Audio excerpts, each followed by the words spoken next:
I know you guys are all here because you find the financial reports so exciting. And you're hoping that as we get deeper in the year, they'll become more exciting. Don't hold your breath. Okay, as you can see, we started the month with $6,200 in the bank. And we got a little bit of membership dues and some donations. We had some relative minor expenses for our daily operations. And then we had, I think, the last of the expenses for the Earth Day festivals come in. Net number 256 is net of the $317 when we made it in revenue off the sale of pizza. So, so we're ending up with, $5,900. Any questions? Going once, going twice? Okay, done. Thank you, Brad. See? Hey, Jean. Okay, good evening. I'm Jin Chu. A quick report. We have 158 active members. We got one new member last month. And we still have about 40 members who were active in 2025, but they're not on the active roster right now. So sign up again if you haven't already. Thank you. Thank you, Jean. Carol.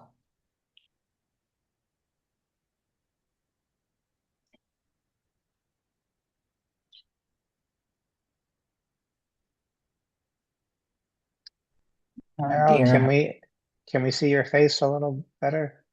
Can you tilt that a little? There we go. Thanks. I was afraid I'd break it. Okay, here we go. There's only two of those. No one's ever four asked of me us. to be shorter, but I can do that. The film coming up next Wednesday is about kelp. Kelp's important. Is anybody here who's eaten kelp? I bet there has. Oh my goodness. Well, I've been missing out. I haven't yet, but kelp, is in salads and in teas and so forth, but it's also in the ocean. And the reason it's so important is because it absorbs carbon dioxide and it releases oxygen in the ocean. So I think we all know that the oceans have become acidified with climate change, and to a great extent, it's the kelp that has been absorbing that, and they've about maxed out the amount of carbon dioxide. And so we need more kelp in the ocean. Unfortunately, as the film points out, there's been some problems with the kelp forests in California. You'll learn about that and what's being done to restore them. So that's what that film's about. I think there's another one. Yes. And then the next month on Monday, the 6th, just before our meeting, is a wonderful film about young people from foreign countries that come here to compete in a science.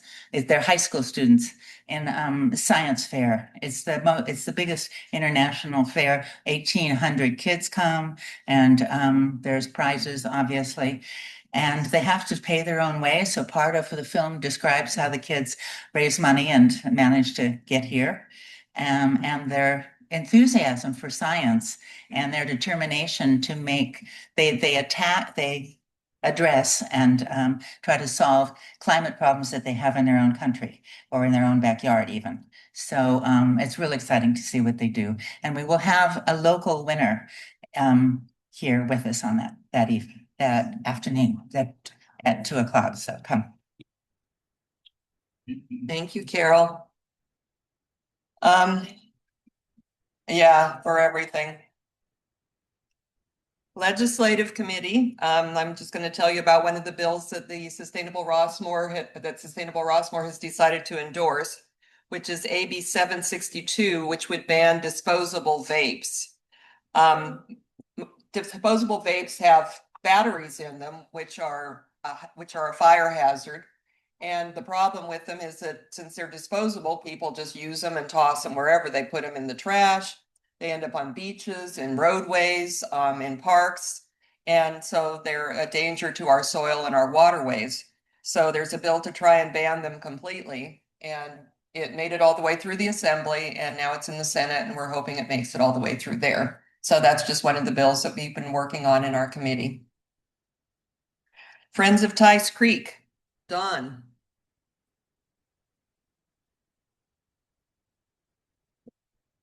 Good evening. I'm Don McGregor, one of the co-chairs of Friends of Tice Creek.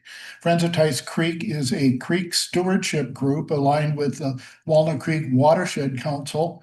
We are working on developing the awareness and appreciation for the watershed and for the creek that makes this Rossmoor Valley unique. And we are working on the developing the awareness of our green space, community green space that the creek is and the surrounding golf course. We are going to be meeting in June for a walk along the creek. We're starting to do an inventory of the. What date is it? Oh, slides. Oh, it's a It's little June. too large. It's June 15th, Monday, June 15th, 9 a.m. And we will meet at the first bridge, which is right behind Peacock Auditorium at Gateway. And so look forward to seeing you then. We just had a walk with a creek restoration professional from Restoration Design Group in Berkeley. And we are going to be using this report as somewhat of a agenda to create our agenda for the next year. So we've got some interesting, solid things to work on, and we look forward to having you join us. Thanks very much. Susan. Good evening, everybody. It's great to see you all here. I'm Susan Harris. I'm the vice president of the club. And I also head up the green finances effort that we took up starting last year or the year before now, losing track of time. So I take these opportunities at our meetings to just do a little bit of educating, and I kind of take a different angle on it every time. Tonight, I want to talk about the resources that are available. And Third Act, I'm sure you're all aware of Third Act, Bill McKibben's environmental group. For people over 65, the Third Act refers to, you know, you've been a kid for a while, that now you're an adult, that's your second act, and now you're retired. What are you going to do in your third act? And so in your third act, and you probably know, seniors are the most active for the environment of any single demographic group. So anyway, they have a fabulous website. It's called alignmoneywithvalues.org. And it covers the waterfront, from credit cards to banking to insurance to investments. And there's just a ton of information on there. So highly recommended. They also recommend this other resource called mightydeposits.com. And that they don't actually create that, but there are people who maintain this massive database of financial institutions around the United States. And they talk about all the details of what are they investing in, particularly what good stuff are they investing in. And I actually found there is one institution in the United States that invests 100% of their assets in climate-related investments. And it's called, what is it called? Climate, oh geez, I'm gonna forget it. And I'll finish the slide and then I'll come back to it. Anyway, I think I have it on the resource sheet over here. So do pick up one of these sheets if you don't already have one. And I wanted to tell you about a fund that I learned about at our Earth Day. Somebody in our community has a daughter, very, very proactive, values-driven, financially savvy daughter who has founded this green investing company. And they have several funds that they do, but the one I'm calling your attention to is NIAGX. It's available on Schwab and Fidelity and other places like that. And you can do it through your 401k. You can do it other different ways to buy this thing.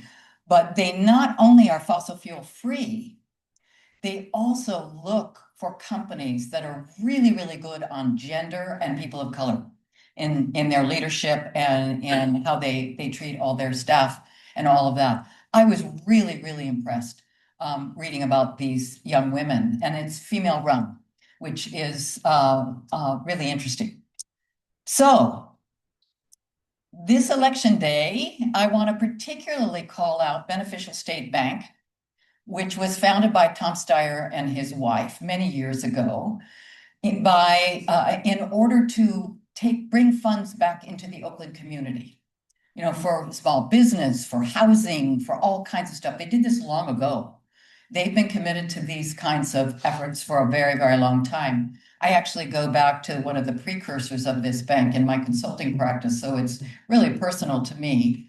And I think I have actually helped the club, Brad, to correct me if I'm wrong, as a treasurer, I think I've actually helped the club start the process of moving our account to Beneficial State Bank.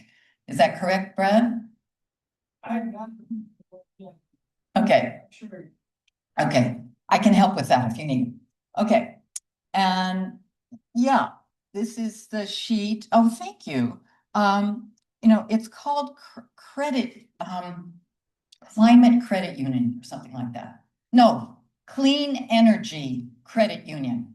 It's based in Florida. It's all online. So if you want to have a pure climate play with your banking and you're okay with online banking, look it up. Clean Energy Credit Union. Thank you. No. Is it down at the bottom? No, that's a big one. Oh, okay. This I did for birthday and I keep learning. So there's no. That's why I did this. Thanks, Susan. June? Hi, I'm June Miller, the new liaison, I guess, with Trash Talk. We've been busy. We have our new resident flyer that will help people get rid of their stuff as they move in and not clog up their trash enclosures. It is available at the public safety office right behind me, so we'd like them to hand them to people, especially renters, because renters don't get all the resources that buyers do, but they all get a transponder for their car. So when they get their transponder, we're hoping they would be handed this, but so far they just have them kind of hidden right now. But so if you know anybody new, tell them to. Sorting trash flyer, a few of our members and Recycle Smart and Republic Services have come up with a very nice, concise new thing for yourselves and your friends and neighbors. The sorting trash and it's going to be especially good for housekeepers. Could pick up a few for your housekeeper and make sure they're putting it in the right way. It is completed. The English version is completed. We're translating it now into Spanish and Chinese. There's a Korean version available that doesn't have all the nice pictures, but information is there. There are 4 new trash enclosure posters. This is one of them that I had to have. Moving out is just really a huge problem in trash enclosures. As you've probably all seen, people just dump, they hire a company and the company just dumps everything in there and then we pay fees because everything's overflowing. So there are 4 posters ready. You can get them and put them up in your trash enclosures. We are trying to work with realtors and the mutual presidents to get them onto all the mutuals so that these can be put in all the trash enclosures. And let's see, realtors met with the realtors today, the Rossmoor realtors, about their efforts to help buyers, and we got a real positive feedback from them. Free closures. And finally, we're always working with Rossmoor, Walnut Creek and clubs for food waste collection. Because a lot of things you go to, the big events, don't really have good ways to capture that food waste to go into organics. Shout out to Nancy Bosco back here. She has really done a lot with this. And it's amazing. And keep in mind for the Tomato Festival in August, that's a big one, and some volunteers. And if you belong to any other clubs or organizations, or your mutual's having a picnic or something, please get in touch with us and we can help you have good recycling and composting at your event. Did you have a question? Yeah.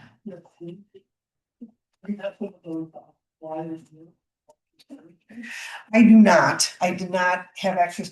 These you have to request them. They don't just have them up at Rockview, the posters. I think they're expensive to print. They don't have any room to store them. It might be they just print them as they get requests. They're welcome to Rossmoor. There are a lot of them out at the public safety office, right across the parking lot there. These are available on our website, on the Trash Talk website. We are still working on how and where we can distribute them effectively. Oops, careful. Oh, don't go that way. Thank you, June. Barbara, you want to say something about planet-friendly eating? Come around this way, the cord is here.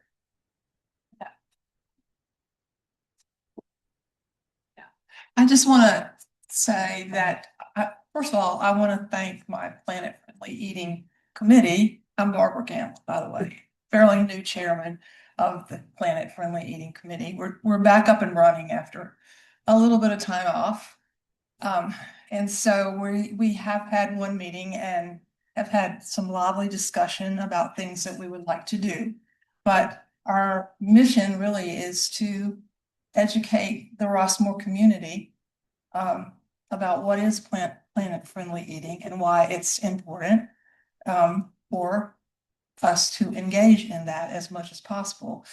But I don't have much to tell you about that yet. I will in the future. So tonight, I'd just like to take the opportunity to thank my committee because everybody pulled together and fixed a lot of good food back there. All of it planet-friendly and recipes accompanying many of the things. So if there's anything you like, there's probably a recipe back there that you can try and feel like you're being planet friendly while you're doing it. Thank you. Okay, now we'll have our featured presentation. Emily, are you going to have your slides first or is Mackenzie? It's up to Mackenzie. Mackenzie, are you going to go first or is Emily? I'm good either way. Whatever you all want.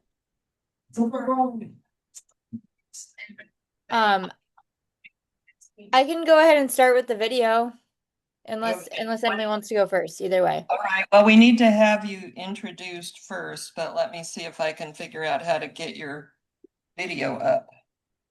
Oh, I have it ready to go too. Yeah, okay, but can you get it on our, we have to do introductions first, but I'm just trying to make sure that we're lined up and ready to go. So. Amanda, are you still here? Do you know how to? We don't have our tech guy here tonight. Barry is on the screen there, but he's not here. So how do I make this go down so that we can get Escape.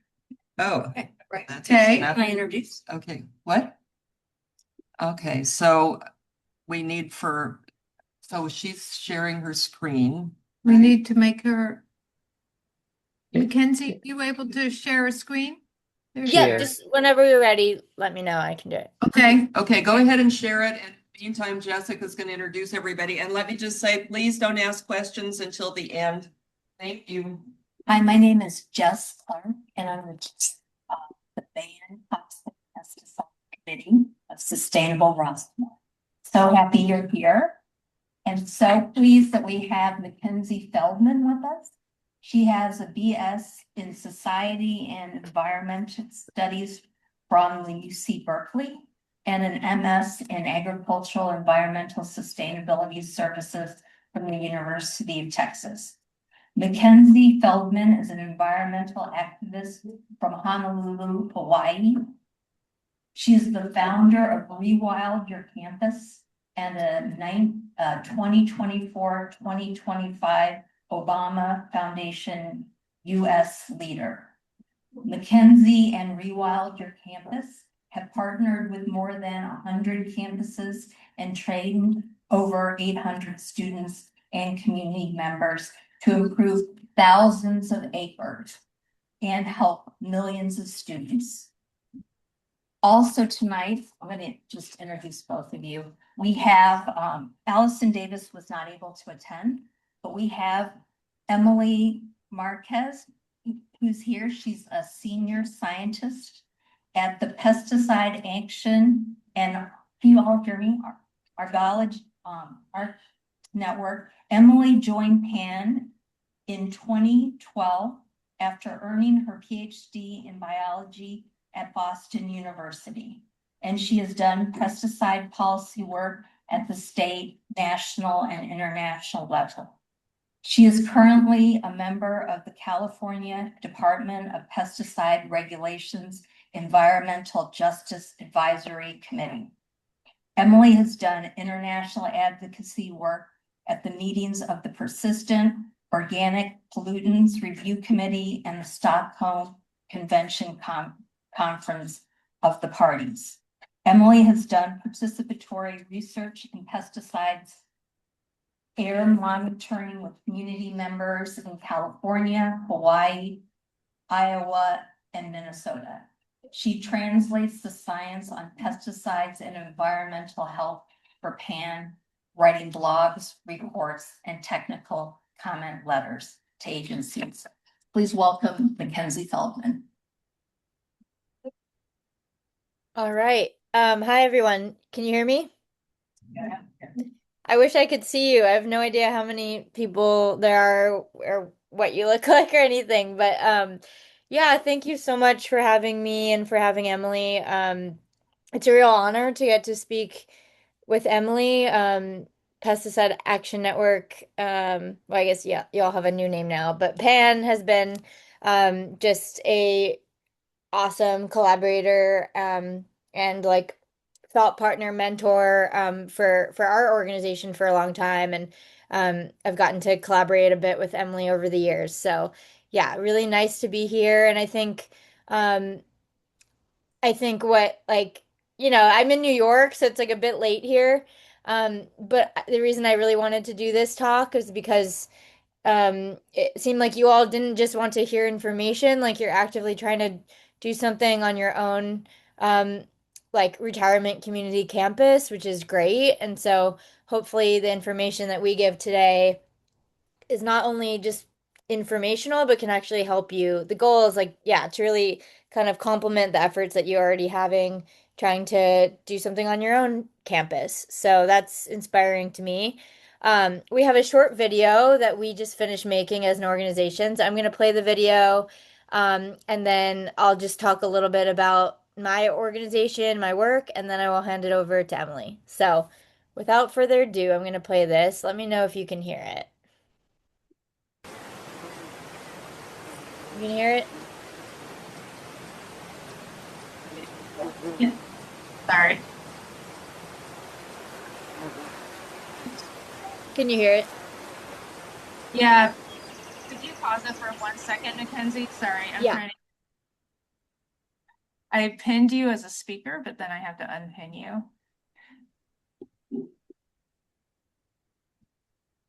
See, Yeah. It's funny how it's not. Okay, Wait, I think it's good. Okay. Cool. Yeah. Good?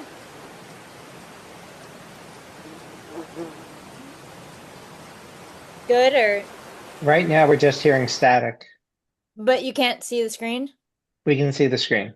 Oh, okay, cool. Can you see it, Emily? Yeah. Okay.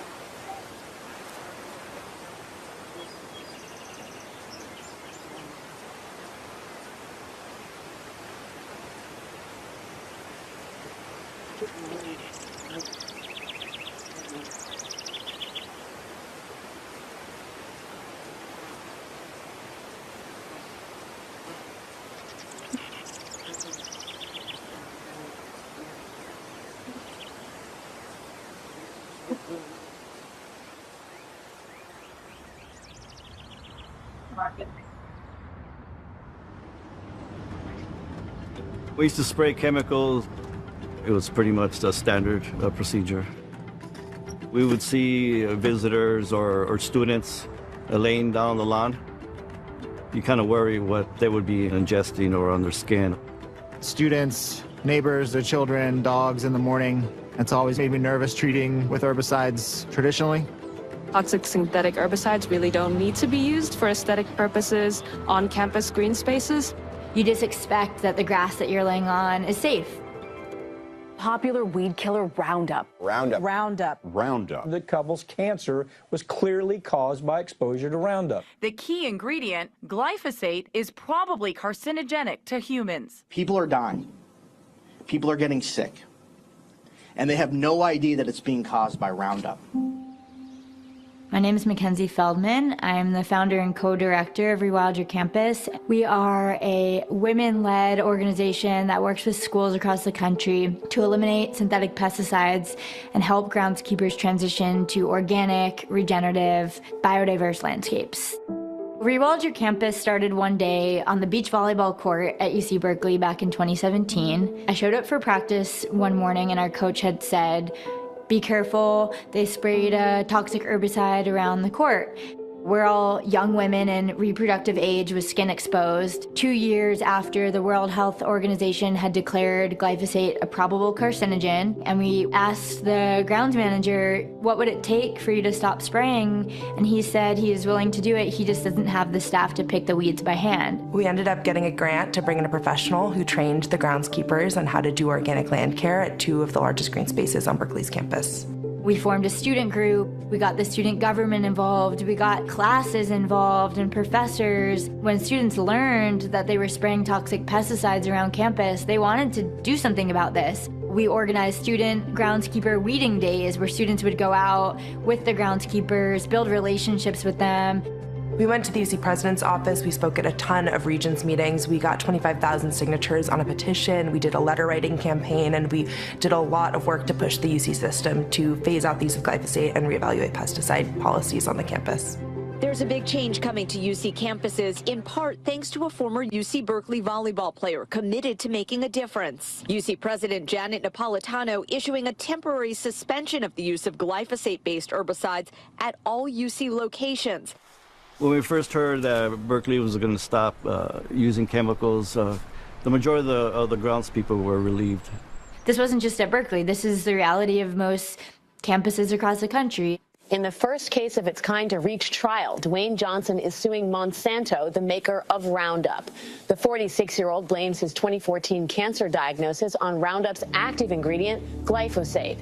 I met Mackenzie at the trial in San Francisco. I reached out to her and asked her if I could help with her campaign.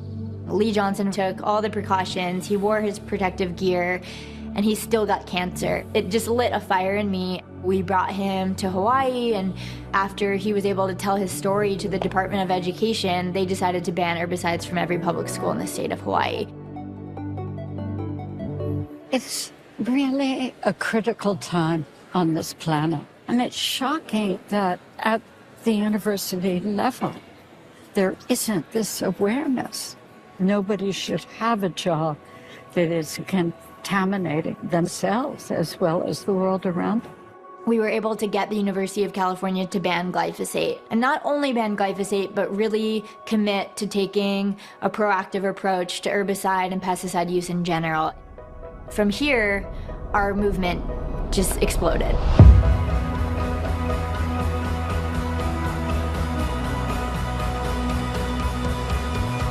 Drexel announced a new organic land management program. It'll help to cut down on synthetic herbicides and fertilizers previously used on campus grounds. If we could get Drexel to transition to organic turf care, that would actually be really great for the city because it would show that this massive institution was making this switch. Switching to organic was something that had always been in the back of our mind, but we just felt like we weren't really able to do. There was just a unwritten, I think, expectation of turf quality People often think that organic land care will be less effective and more expensive than conventional, but the reality is that we see cost savings, water savings, and significantly improved soil health when we do organic programs. Rewild Your Campus was a miracle for us because we were this group of freshmen who didn't necessarily know exactly what they were doing. Here in Iowa, we have the second highest use of glyphosate in the nation, and we also have the highest cancer rate in the nation. The idea that we can start to look towards landscaping that doesn't use chemicals is something that we need to be practicing. Rewild Your Campus really gave us a lot of tools so that we didn't have to start from ground zero. We are home of the Heartland Prairie. We had this great location here, trapped by some sidewalks, and so we thought, what better spot than right there to install a prairie? We had 6,000 plants to plant. We had a lot of students interested in volunteering. The student turnout was amazing. The prairie holds cool air, especially at dusk. So this idea of delighting, of surprising, that is exactly what should be happening on a college campus, not the predictability of shorn grass. The Mac Field Project was a logical next step to herbicide-free landscapes on campus. We completed a prairie, and of course there was a lawn just adjacent, and it was a perfect one to try a pilot. Now being able to do the transition to organic project on the major gathering space on our campus, I think it's a great sign to show that we care. There's much, much longer term benefits when we go organic. And then we're taking care of the land, we're taking care of ourselves. In our work, we try to focus not on what we're taking away, but what we're adding. UCLA has followed in Berkeley's footsteps and is also now almost entirely organic. UCLA has an opportunity to really lead and set an example, and so we really wanted to see how far we could go with an organic approach to campus management and ecological approach. Rewilding our campus really aligns well with UCLA's commitment to biodiversity. Now all 10 campuses are working on developing integrated pest management plans this year that really take an ecological approach. We wanted to create a way to recognize and uplift and celebrate the awesome work that a lot of schools across the country are doing to reduce and eliminate pesticide use. So we created the Green Ground Certification Program. This is also a way for us to incentivize other schools to begin their chemical reduction and elimination journey. UCLA, which is certified at the gold level, was the first school in California to receive the Green Ground Certification. Seeing our work around the whole campus transition, that was very impactful because it did feel like we were reducing the potential harm. It gives me dedication to do this because I really do want to benefit the greater good for our community. We're really inspired to not only transition just our Drexel campus, but to do our overall goal of trying to get the entire city of Philadelphia to go organic. It really made it feel like a project that was just in a few students' minds and allowed it to become something that the entire administration of the college could get behind, as well as the facilities management. You realize that we're actually all on the same team. This isn't about just swapping conventional products for organic products. It's about completely changing the way we're interacting with the land. Rewild Your Campus is more than an organization. We're a movement. Whether people care about waterways or soil health or food systems or workers' rights, the issue of pesticides impacts all of these issue areas. Hey, Rewild Your Campus, we're UTRGVs. And we're here celebrating our campus going pesticide free. We both decided to join Rewild because we really care about having beautiful native plants on our campus that are just flourishing and accessible. We're just out here on this beautiful day, planting some flowers, to say thank you to healthcare workers, and it's pretty cool. I work with my facilities team and groundskeepers to advocate for organic land care on our green roof. See over there. To have young people who are activists, who understand what's going on in the soil or food that we eat, if we all join together, I think we can make amazing change. Students have an awful lot of power on campus, especially when they not only suggest change, but then offer to help find that solution. We want to see pesticides eliminated from every school in the country by 2030. We really want to change the norm for what it means to manage a landscape. At the root, this is fundamentally a revolution in how we interact with nature and how we see ourselves as part of this larger ecosystem.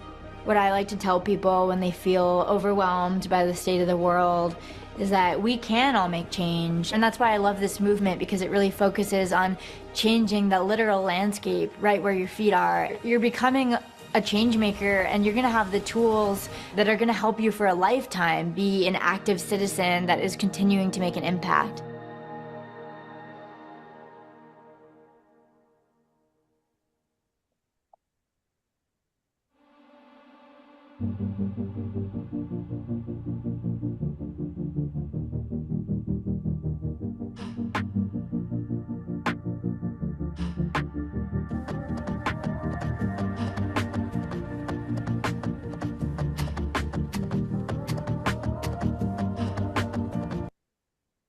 All right.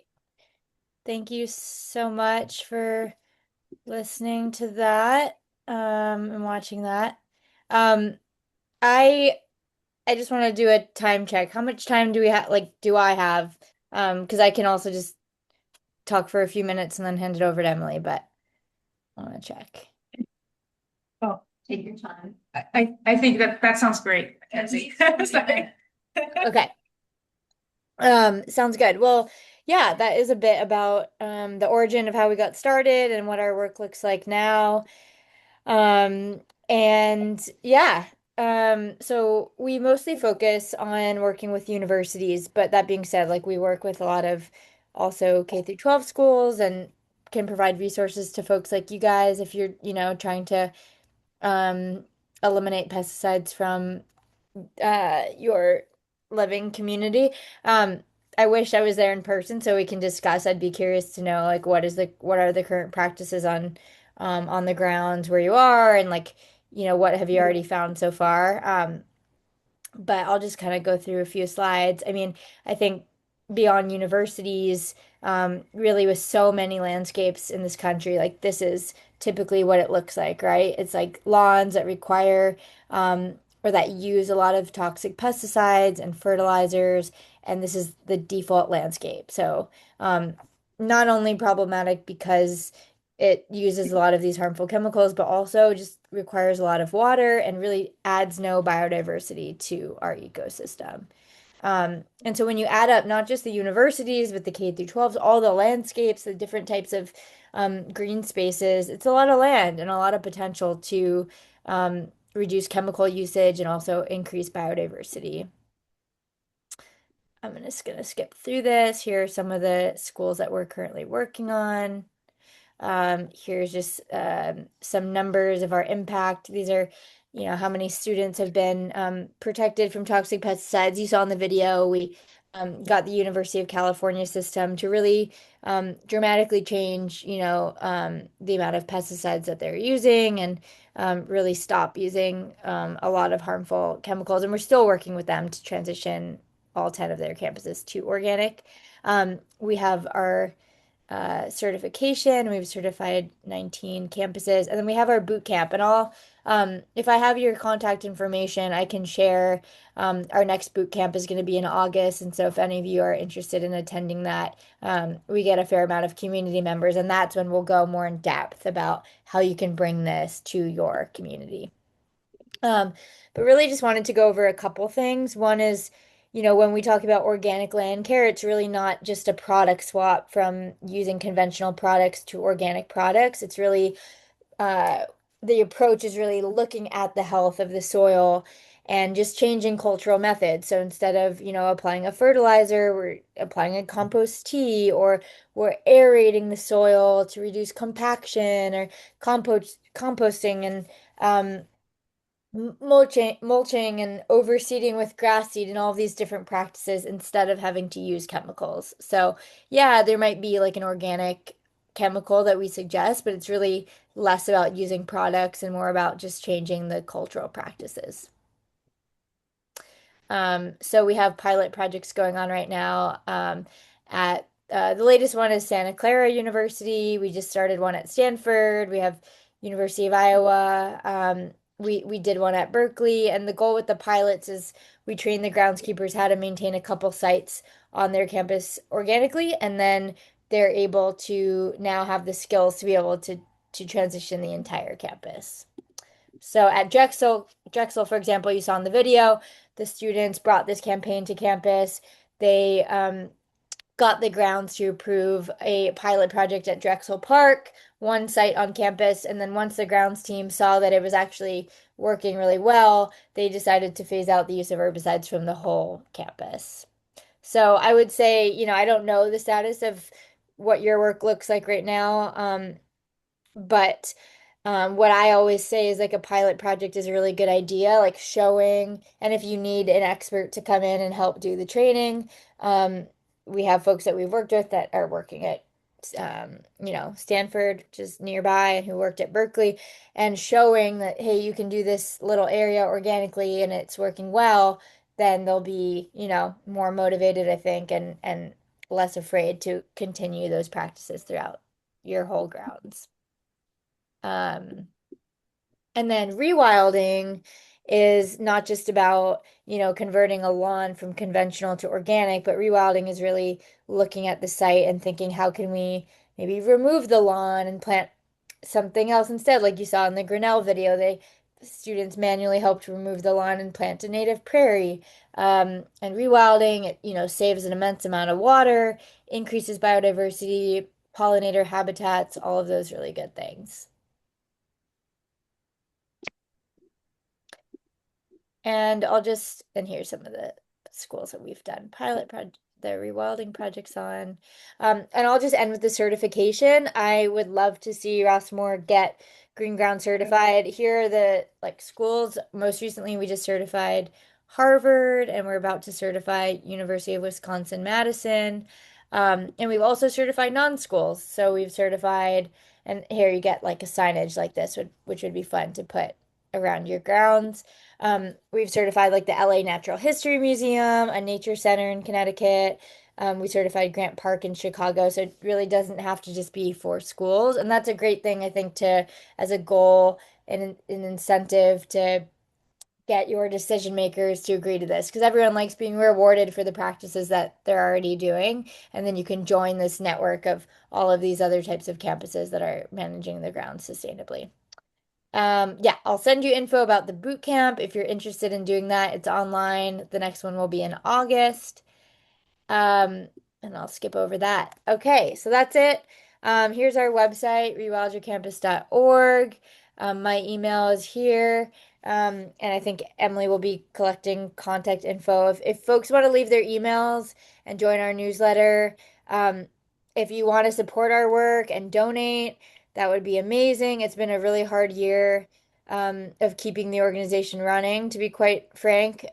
Just with everything going on, it's been a really competitive year to try to raise money. So yeah, if you're moved by this work and want to support, please reach out to me and I'll be in touch with you as well. And if you want any help with and support and resources to support you all trying to remove herbicides from your landscape, I'm super happy to help.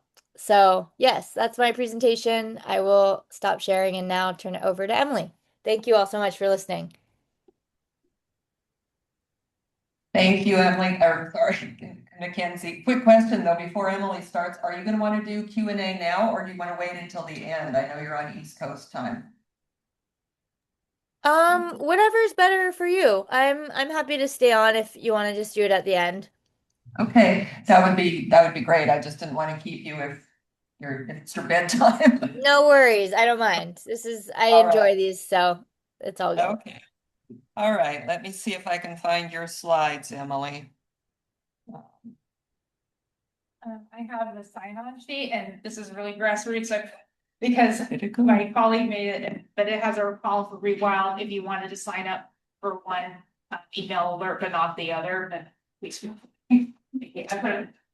Well, you may need to use your flash drive, Emily, because I don't know what happened to your slides. Okay. Here's a flash drive. Okay. There was also something that I saw. As a backup, I do have the slides on my machine. You do? Okay. I there it is. There it is. We got it. Okay, good. Yeah, you do need to share your screen on Zoom. Yep. But so that we can there you go. Good. But let me figure out how to start the slideshow. Oh, here we go. So just click on slideshow. Yeah, good. Really want to look at myself, no offense. Okay. Okay. All right. Well, thanks. I actually had the opportunity to see Mackenzie present. It was an event where they actually had Dwayne Lee Johnson and oh, you can't hear. Okay, sorry. Where one of the people who is a very famous spokesperson, also because he won a liability lawsuit against Monsanto, Dwayne Johnson. I hope I'm not mispronouncing or misquoting his name, but yeah, it was something Mackenzie did. It was really great. I think it was early on, maybe even before Rewild formed. Oh, Can't hear you. Okay. It won't go any. Okay, how's that? Okay, I can't really tell how. Oh, now I can tell. Okay. All right. Well, anyway, it was I've been to a couple of events that Mackenzie convened, and I just think Rewild does such a great job of sharing information and making it clear that it's doable to transition off of pesticides or reduce pesticide use for some of the things that are closest to people's houses. They don't think they can do without it, or the landscaping at universities, and I just think that's fantastic because it starts at home. All right, so I wish, actually kind of wish I wish I had more solutions right now, but you've heard them. So I'm just going to talk about the problem, which many of you are probably quite well aware of. But glyphosate was registered in the US in 1974, brought out onto the market. I think that was globally also. And since that time, its usage has increased so much, also that has increased our exposure as the human population. But a big moment for increasing that usage was when Roundup Ready corn and soy, and actually there's also GE cotton, came onto the market over time, first starting in 1996. So a lot of the GE corn is grown for ethanol. The GE soy, a lot of it gets used in feed for animals. But yeah, this is basically a mechanism because it's seeds that are tolerant to the herbicide. It results in increasing sales hugely for the pesticide company, Monsanto. And so the other part that is worth knowing is in the beginning, the herbicide worked really well on the Roundup Ready crops, right? Agriculturally, this was like magic because they would plant the seed and then be able to apply herbicide and have it have the weeds be gone. But that only lasts for a certain amount of time. There's actually resistance that develops in the weeds, so it's a problem. And over time, the herbicide mixtures become increasingly more complicated. So that means that there's other kinds of herbicides in the mixture, in the formulation, the pesticide formulation. But glyphosate and Roundup Ready is still a brand, Roundup Ready is still a brand using glyphosate-based herbicides, but there's other herbicides in the mixture in order to fight that problem of resistance that biologically you really can't avoid. Another use you probably have heard of is use of glyphosate as a desiccant for wheat and oats. So this is one of the things that really increases people's exposure because the glyphosate's used to kill the crop all at the same time. This makes it very easy to harvest everything, but it also means that there's a shorter time frame, right? You apply it, you harvest the wheat, and then that residue doesn't have time to degrade and get washed off. So that's a use that came up. I think I first heard about it about 5 or 6 years ago, maybe a little longer. But it's a sneaky one because it's not really used to manage a pest, right? It's used so that it makes it easier to harvest, and because of that, it introduces more residues into our diet. of glyphosate. So there's continued use of glyphosate based herbicides in our crops, in landscaping, in forestry. And then this is just a slide about exposure. So there's biomonitoring that's done nationally called, it's a program called NHANES. Actually, I'm not sure of its status right now, but you know, this is glyphosate breakdown products have been detected in the urine of many Americans, most Americans. And this is a population, like a representative population sample. It's also the dietary exposures I mentioned. So some of the main uses for desiccant are on oats, wheat, and also edible beans. So because of that, these are the common dietary exposures that you might encounter. And because of that, this Chamaco study on the left that's noted, and that's the link on the bottom. This is on children, a cohort study on children and the mothers who were pregnant with them actually as well, but they've been following the kids and they have urine samples. So they noted, okay, children who are eating cereal, that's associated with higher urinary glyphosate levels. And then finally, it's something that Mackenzie also touched on. So the biomonitoring data, this is just one study, but basically when workers are applying glyphosate, they get exposed. I guess that might be through inhalation actually, if they're not, or they might be wearing PPE, but some of it gets in to their system anyway. But regardless, they're getting a high exposure when they're doing applications, and because of that, they get it in their bodies, and so they find urinary metabolites there also. Okay, this slide is pretty dense, but I'll walk through it. I'm going to start on the left. Okay, so the regulatory, the EPA, US EPA's position has been that there's no strong evidence of major health harms, and that differs from other independent assessments. So the review by US EPA, when they do that pesticide risk assessment review, they rely on industry funded data.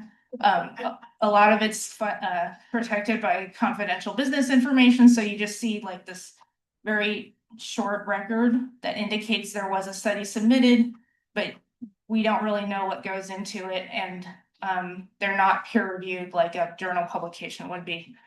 So just below that, you are probably very well aware of the WHO's International Agency for Research on Cancer.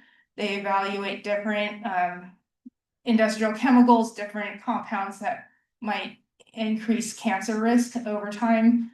So they look at a couple of different compounds every year. So they looked at glyphosate in 2015, and they classified glyphosate as probably carcinogenic to humans. And because there was such a controversy over this, including pesticide industry attacks, they actually developed this website that is especially about glyphosate. So there's a link there. If you Google it, you can find it. And they answer FAQs about glyphosate. So one of the biggest points of difference between EPA and IARC's review, well, there's two major ones. There's more, but the two biggest ones are, one, IARC uses peer-reviewed publications, so it has to be publicly available data. And the other is that IARC looked at formulations as well. So mixtures of pesticides that included glyphosate. I'm not sure how they just differentiated which ones, but they looked at glyphosate within the formulation, as well as the individual active ingredient. So that's how they designated it. EPA looks at the individual active ingredient only. So those are two major differences. Because of that IARC designation, the California Prop 65 list of carcinogens, glyphosate was on that list automatically as a trigger. So the agency OEHA announced we are going to list this because of we list things that are already designated a certain category by IARC, but then the warning became quite controversial. So first, OEHA, which is the Office of Environmental Health Hazard Assessment, got sued by Monsanto for the listing of glyphosate on its Prop 65 list. They lost, Monsanto lost, but then they got sued again by sort of a large number of big ag companies. And that included, Monsanto included CropLife, which is sort of the representative of a bunch of pesticide companies. And they won a lawsuit, the big ag won a lawsuit against OEHA, and the warning, which comes with a lot of Prop 65 things, like you get shoes and it says warning, this is, you know, has something that is listed on Prop 65. So that got blocked in 2023. Sorry. So I also wanted to mention this this review, this scientific analysis on GM corn and its effects. This is actually posted on US Right to Know's website. They translated it into English. And it's really excellent. And one thing that I think is very interesting about the analysis is that it includes a societal and cultural analysis of like, how does GE corn affect our culture, our society? One of the things that is really special about Mexico is that they have been very protective, or try to be protective, of their heirloom corn. The indigenous corn strains are very important culturally, and they also have a big role like in providing this biodiversity that may have, you know, good solutions for climate change. For instance, you can still raise indigenous corn in some climates that are very difficult. And the GE corn, this is, you know, an ongoing battle sort of between Mexico and the US, because there's a lot of pressure from big ag in the US to open up the market in Mexico for GE corn. So things got dialed down a bit. There was an announcement that, you know, GE corn would be completely banned, that there'd be a law against it, glyphosate would be banned. I believe the status is currently that those are just on hold or dialed back. But yeah, this is this dossier by the Mexican government is actually really interesting. And because it includes a societal impact, I think it's a much better analysis than what happened in the US when GE corn came on the market. It's long, but I mean, you could check out US Right to Know's website if you want to read it. Okay, so I mentioned, so I'm going to the right, the blue part. The concerns raised by researchers, again, if the publication is not peer reviewed, it at least gets some input and critiques from other reviewers who are either academics or experts in their field, who look at the paper and see whether it's a contribution to science. But you know, this confidential business information also results in masking data, and we also know there's evidence, there's studies on the fact that studies that are funded by people who have a vested interest, or companies who have a vested interest, actually show, you know, that they find evidence in favor of whatever this is, right? So whatever they're talking about. So again, the registration of glyphosate got reviewed by EPA. And there's been a number of Monsanto papers that have been revealed in discovery from glyphosate lawsuits. And because of that discovery process, it was also found that there were communications between Monsanto and supposedly independent scientists about ghostwriting a paper. And this paper is Williams et al. 2000. And this paper by the journalist Naomi Oreskes, and I forget the other guy's name, he's an academic, Korov.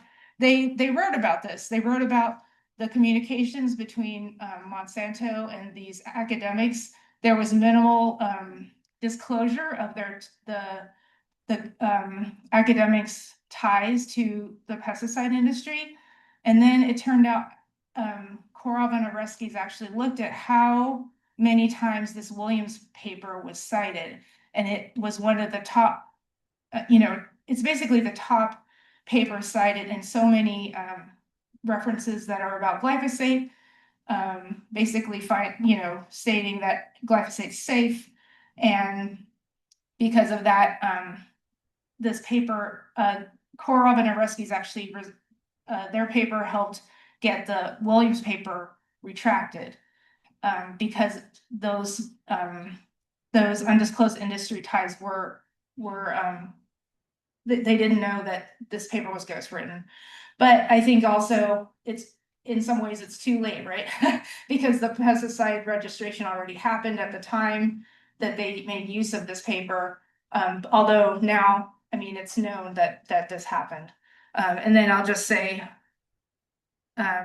there's also other undue industry influence. So recently there's a researcher at the Collegium Ramazzini in Italy. He's been working on a global glyphosate study, which is an international collaboration on different aspects of glyphosate and cancer mostly, but other health effects, I think, but with a focus on cancer. And he recently got dismissed without really being aware. They were about to publish a really big study, but they have other publications that have already been out there. But you could check out this blog, which is about him and his honestly his dismissal, which was really without cause, even though the Collegium Ramazzini states that they had cause. It was not consensual because they announced at first, oh, he left on his own interest, and that is not true. So his name's Daniele Mandrioli. So that's a collaborative for health and the environment blog. I encourage you to look it up because industry influence is very powerful. Okay, so these are some of the health effects that have stronger evidence. The first three are kind of about fetuses that were exposed, early on in their development, or actually there's an association also for one of the studies with later exposure, that they think they found higher levels of glyphosate later in the pregnancy resulted in was associated with preterm delivery. Sorry, I shouldn't say resulted in, but these are public health studies that do statistical analysis and then find an association between glyphosate exposure and some of these health issues. Liver toxicity, it shouldn't be too surprising that exposure to a pesticide can result in inflammation or oxidative stress. DNA damage is one of the cancer, issues.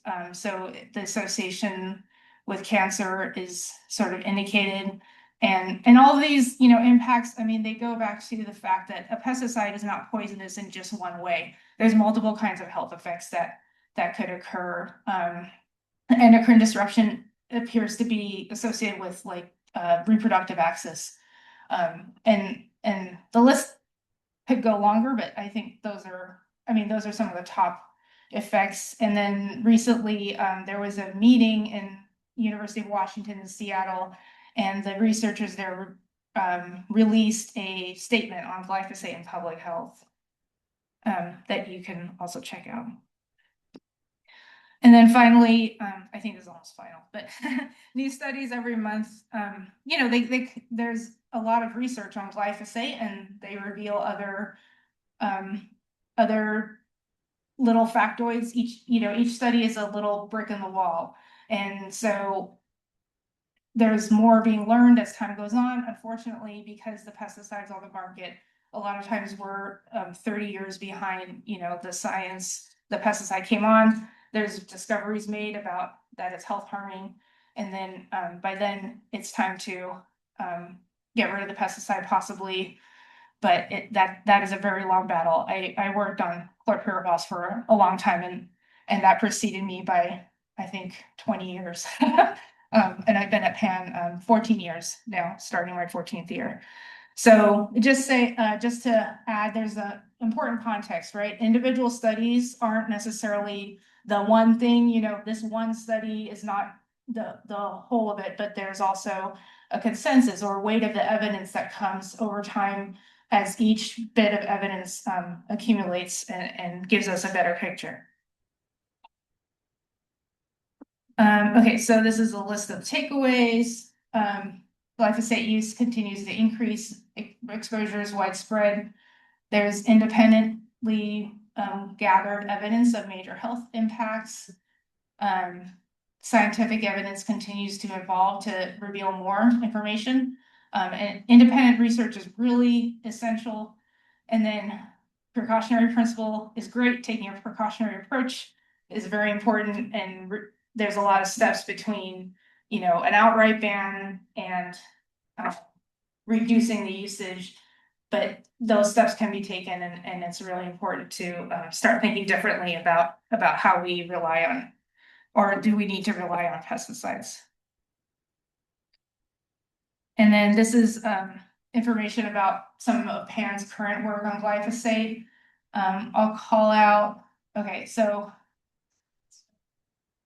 the first, there's been state bills that are called, they're protecting the pesticide companies against lawsuits for health harms. It's called failure to warn. It's also called lawsuit immunity. If you haven't heard of it, you know, we've been supporting others, organizations in other states, because there's been a few states where we thought it was going to pass. One of my colleagues is in Iowa, and he was really pleasantly surprised.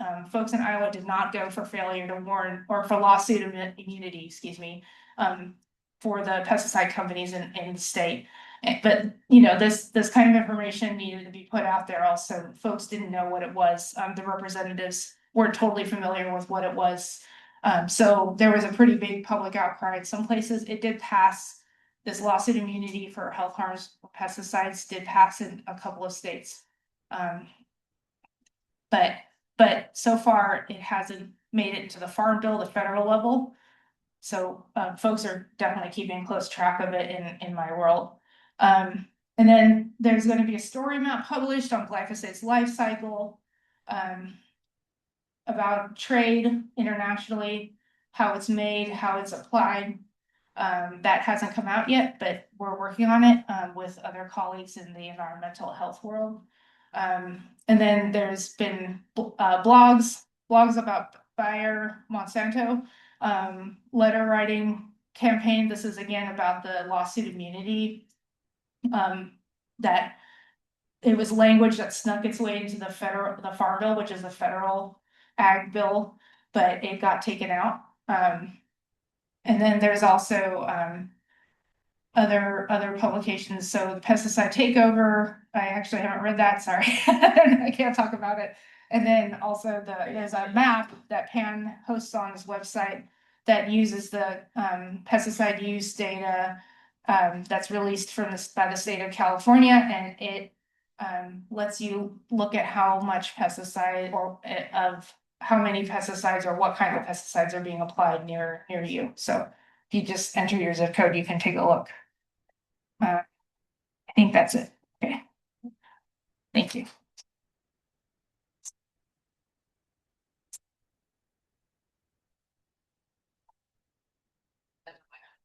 Oh, you. To answer questions.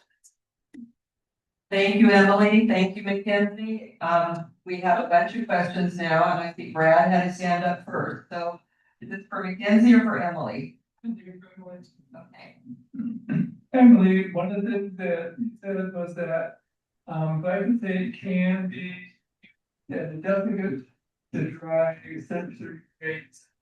My understanding, and I want to know if you think it's accurate, is that if it is used on seeds, grains that are grown organically, they can still be sold and marketed as organic. I would want to look it up, but I don't believe. Emily, could you repeat the question so we can understand it here? Because we didn't quite get it. Do I need to use for this part? Or? Yeah. Okay. Okay. The question was, can crops where glyphosate was used as a desiccant, can those still be sold as organic certified foods? Okay, thank you. And you don't know if that's the case or not, you'd be surprised. I don't believe so. I would be surprised. Okay. Yeah, but it's possible because of some of the loopholes that happen with pesticides. So. I would say that I was looking at that information too, and it might be in the environmental working group. That it's saying all those are bad news. It's just like oatmeal and granola. I think if it's used as a desiccant, it can't be sold as organic. But the problem is like, sometimes you could be growing organic crops. The same company could be growing organic crops near the conventional crops. And so, there's the drift. So that's why they still find, slight traces sometimes of herbicides on organic crops. But I don't think, like, if it's organic oats, I don't think that they're using glyphosate as a desiccant. I think, but Yeah, there are farmers who, or sorry, there were producers like those processors who are complaining about the use because it affects the texture of the oats. So they actually asked farmers to sign a commitment. Please, we're not using glyphosate as a desiccant. And I don't know where that's at, but that was a problem actually for the oats processor. But I can look more up into it and then follow up. So yeah, thank you. Is it true that Europe doesn't use glyphosate and that the United States tries to force countries like in Africa, et cetera, to buy glyphosate from us? This is a very good question. I think that Europe does use glyphosate. It's still licensed for use in the European Union, but they don't have GE wheat. Chile just registered GE wheat, apparently, genetically engineered wheat. We're not supposed to have it in the US, and that so far has held true. I don't think Europe doesn't do GE corn. I don't think they do GE soy either. So that's another question I'd have to follow up on. But and for the US forcing, I mean, I think it's because the pesticide industry is so has some interests that are very aligned with the US trade, then I could believe that the US is trying to get more glyphosate on the market elsewhere. And definitely the pesticide industry is very, very interested in the market in African countries. They actually have, so these are kind of random factoids that I'm giving you, but for instance, if you go to South Africa's pesticide information website, the government, that is managed by CropLife International. So they actually have their information like directly from the pesticide industry. And there's a couple other African countries where that is the case also. It's a really, I mean, it's a really hard influence, but there's also this really great sustainable African farming movement that a lot of folks are very engaged in, because when the pesticides are used there, because they have even less, so much less regulatory infrastructure, then there's smallholder farmers who get poisoned by using pesticides, and they don't really know what they're using, or I mean, beyond what I think happens here, but what happens here is very concerning also. This is a question for Mackenzie. Has your organization worked with golf courses? We haven't worked with golf courses yet. There are some golf courses that are organic. It'd be great to do that. I think it's just for us a matter of capacity right now. Like we can't keep up with all the schools that reach out. So even just like expanding beyond schools feels hard. But yeah, if we were able to like increase our capacity, it'd be great to work with the golf courses for sure. And it is possible. Like the expert that we use to do the training, like he's done organic golf courses before, so we definitely know that it's possible. I have a question for both ladies, and Jen. I arrived here thinking Roundup was illegal in California. I can't hear much of the question, but maybe someone can repeat it after. Will you repeat it? Well, yeah, repeat it closer to the laptop. Yeah. She thought that Roundup was illegal in California, and that's not the case and has never been, right?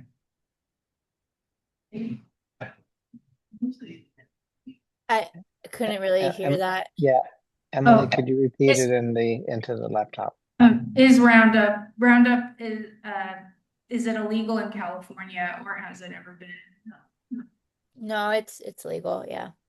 Yeah, absolutely legal. It's everywhere. Yeah. Yeah, we have a good knowledge about legal Roundup use in California. Yeah, as far as I know, it is completely legal. I don't think there's a state that's banned Roundup, although actually you said something interesting about Hawaii. Was that? It's for schools. For schools. That was for public schools. They're not supposed to be using it. And a lot of countries in the EU have banned Roundup or have much more like stricter restrictions on different chemicals. I think there has been examples of states to ban. Didn't Maine or Vermont, someone just banned paraquat, right? Was there a state that just banned paraquat? Vermont. Vermont, yeah. So yeah, definitely. And then there was, states that have tried to ban chlorpyrifos. So yeah, definitely is possible. But I think like Emily said, it's also much more complicated than that. Like it's important. What I found is like it's important to not only work to ban a chemical, but then really invest in the training for the people who are maintaining the lands. Because what happened in Hawaii, like they banned herbicides. We got herbicides banned, but I know for a fact that groundskeepers are still using it in most public schools because no one ever taught them how to do it differently. So for us, it's like really important that like instead of even focusing on like what we're banning, it's like how can we give the groundskeepers the tools on how to do organic management? Because you ban one thing, they're gonna pick up the next thing because that's that's their job. So it's like how can we and they want like nobody really wants to be using chemicals, you know? I mean, you meet those people here and there, but overall people want to be doing, something that's less harmful for themselves. So it's really, yeah, just important to focus on providing the solutions.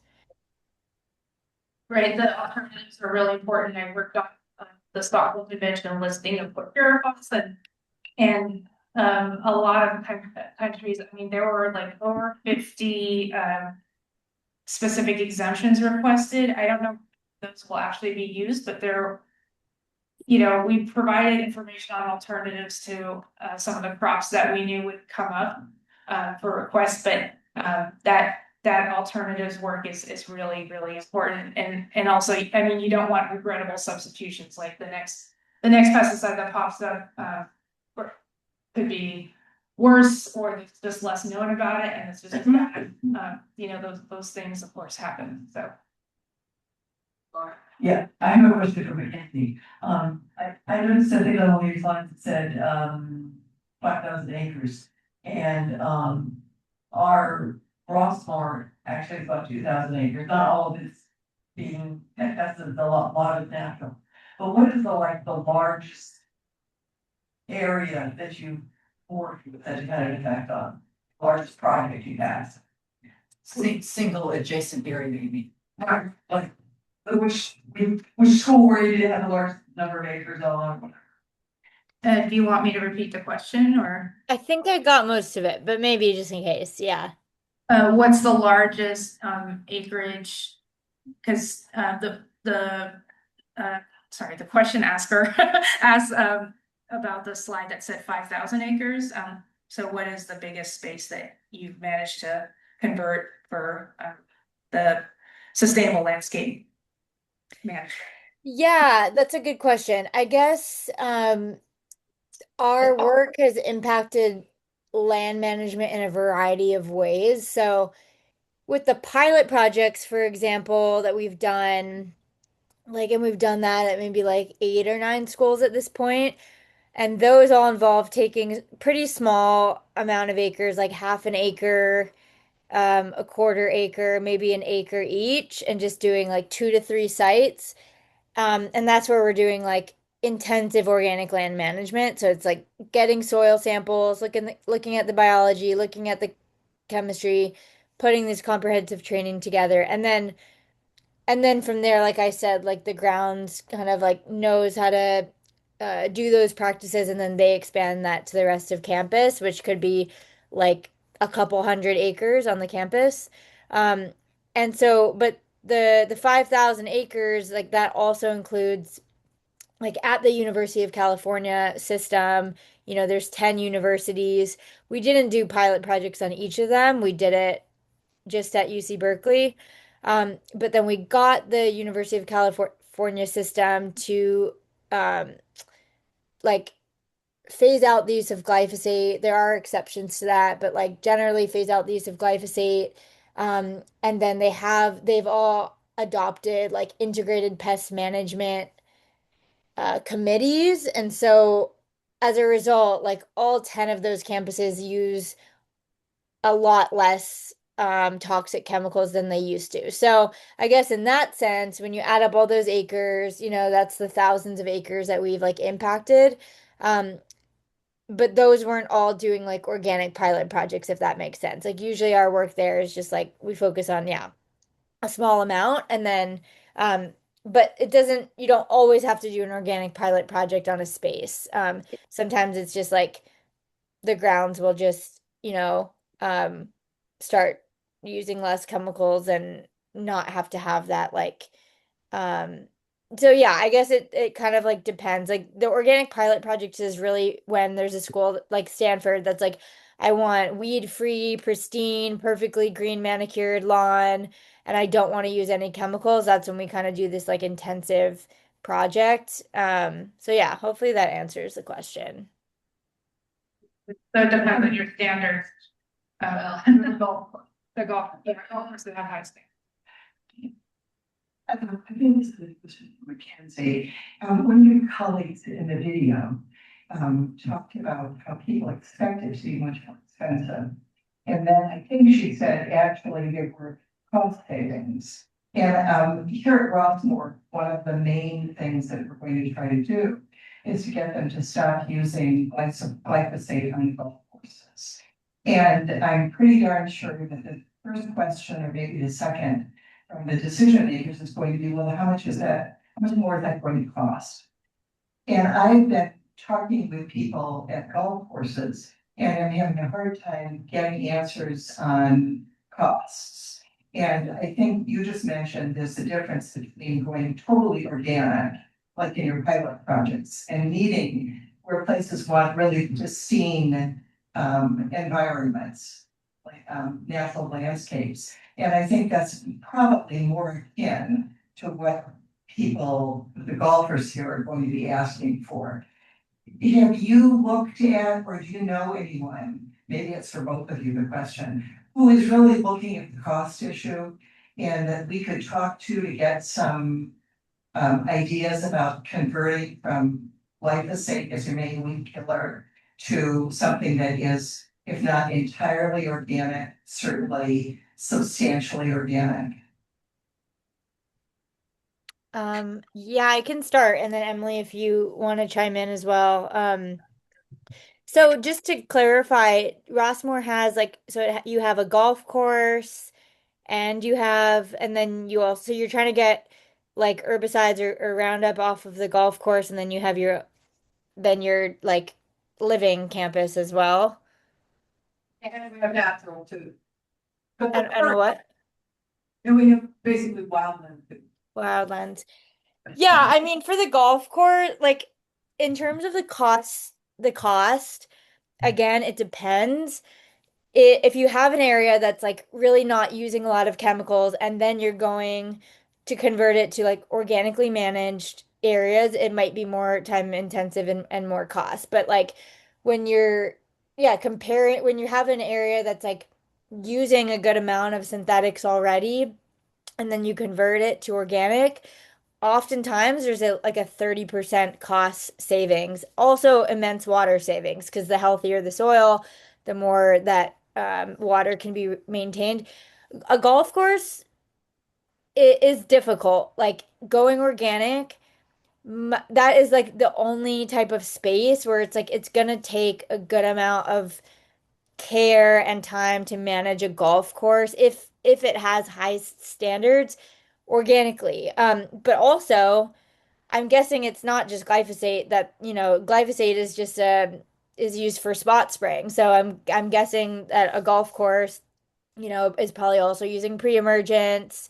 Probably apply typically it's like also applying things like 2,4-D, dicamba, etc. So if it's maintained like a normal golf course, which is requires like a lot of synthetic fertilizers, which now the price of fertilizers is like conventional fertilizers is a lot higher.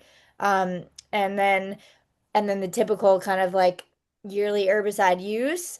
Um, Again, it will depend on how much is used, but it might be pretty comparable when you're converting to organic. And then again, you're like saving a lot of water, plus of course all the other benefits. So I think I would have to like look at the list of what you're using and to understand it. But there's definitely people that I know who have maintained golf courses organically that I can connect you with, and we'd be happy to help. Yeah, I'm sure Emily has thoughts as well. Mackenzie, you and Rewind for your phenomenal success. The expansion of the I'm familiar with the California Department of Pesticide Regulation and how they have been encouraging different practices through integrated pest management and as developed at UC Davis. But I see the situation is Roundup is sold and is used really for convenience. And as they say, you just spray and you don't have to bend over. It's just this magic product. What I see as continued use is that consumer landscape maintenance, commercial landscape maintenance services use Roundup, and because of the convenience, you don't have to train people except to do gardening, except to spray Roundup. And it's just it's part of the practice of consumer landscape maintenance, and I mean to distinguish commercial landscape maintenance, distinguish from home gardeners who use certainly enough landscape or enough Roundup. My question is that, and this is for the scientists, the impact of Roundup in development of Parkinson's disease.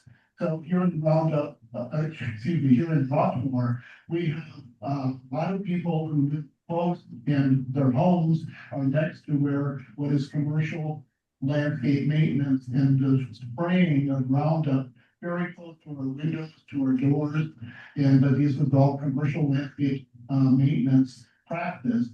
And I have heard and read in the media about Parkinson's disease developing.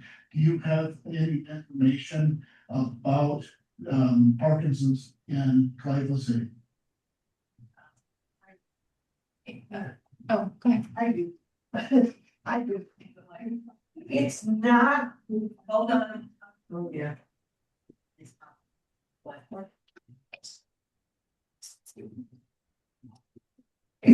They don't know about glyphosate. It's a different, it's different pesticides. Roundup was one that's pretty established. It's definitely established in monkeys, but one or two humans, but they're pretty sure about a few different ones. I don't think anybody's sure about glyphosate, but I'm sure as Mackenzie pointed out, glyphosate is almost the least of our golf course. They're using tons of other stuff, and correct me if I'm wrong, because I'm not pesticide committee, but are you looking into Audubon certification? I mean, we don't have this, we have the wheel. Yeah, that's what it calls, so there's that, but yeah, as she pointed out, we're doing like to say tonight, but that's a very small piece, unfortunately. Yeah, it's a systemic problem.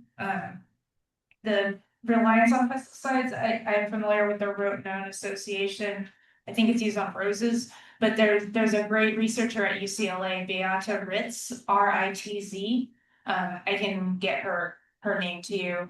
But she's done a fair bit of research on Parkinson's disease, and I know she had a couple of studies on well water in rural areas. So like when they look at, someone who's like a highly exposed population segment of the population, then those associations can be really helpful for if there was an intervention, like a regulatory direction taken to try to protect the highest exposed group to prevent those health harms, that's the kind of regulation that PAN advocates for. So we've been interested in phase out of highly hazardous pesticides. Glyphosate is one of them. There's a treaty, a UN Environment Program treaty, where there has been a target that has been argued over very much in the Convention for Biological Diversity, but it is the idea of phasing out all HHPs, highly hazardous pesticides, by 2030. This is a very short time to make it happen, but that was something that is a great goal, right? So these mixtures, the pesticide intensive use on golf courses, I'm definitely not an expert on it, which Mackenzie is, but yeah, I think if there's ways to mitigate, to reduce the use, to reduce the reliance, like the foundation of organic farming is healthy soil. So that would reduce some of the pest pressures, but I don't really know what's required for a golf course. My understanding is very finicky. The what's needed for grass, and folks I think kind of have to adjust their expectations, maybe a public education campaign about, I don't know that much about it, but it seems that, some of it is, like my cousin-in-law, he wants a weed-free yard, like all the cracks have to be free of weeds, and in my mom's yard, I don't let her use pesticides, she doesn't want to, and it's a mess that way, but I also have a very nice, native California garden in the front, with a lot of shrubs, and we don't use them, so anyway, yeah.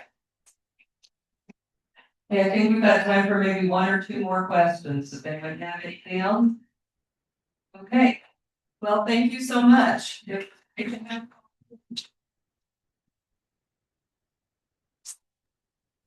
Thank you all so much. And hopefully you fill in the sign-in sheet so we can be in touch. Okay, our next meeting will be July 7th in the club room, and we'll have Greg Dalton from Climate One. Thank you all for coming. Thank you. Thank you, Mackenzie. I was very impressed. Thank you so much. Sure. Thank you. Take care. Bye. Take care. Bye-bye.